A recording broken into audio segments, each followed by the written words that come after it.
Гоце Илиќ изрази жалење што неговиот син Бојан Илиќ им предизвикал тешка трагедија на семејството Алију.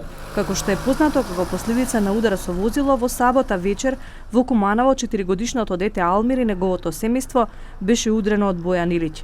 Како последица на повредите, Алмир почина на клиниката во Скопје. Не можеме како да го вратиме детето. Значи греото е за детето, 4 годинки дете, што знае да ние еве уште едно се извинувам и жалам за тоа што биднало. И пак да се извинам на фамилијата таму. Ние не сме за некоја, не сме нима се слушаат гласови дека ние сме имале, па тоа е сега реваншизам, не знам, одмазда. Ние не сме имале ништо не со тие луѓе, со ниедни албанци не сме имале ништо.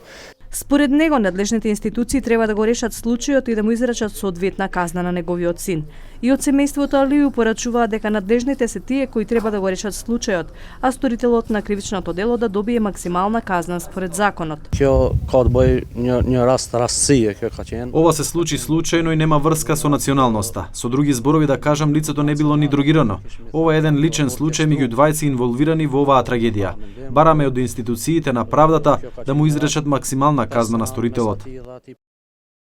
Утре во Куманово е најавен протестен марш од невладината организација Зени глас под мотото за правда и целосно расветлување на овој случај. Градоначалникот на општина Куманово Зоран Дамјановски за ТВ21 изјави дека побарале овој случај да се остави на институциите и да не се злоупотребува за меѓуетнички и политички цели.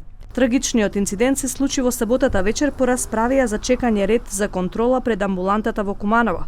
Според јавното обвинителство во Куманово за обвинетиот БИ е одредена мерка притвор од 30 дена, поради што извршил кривично дело обид за убиство.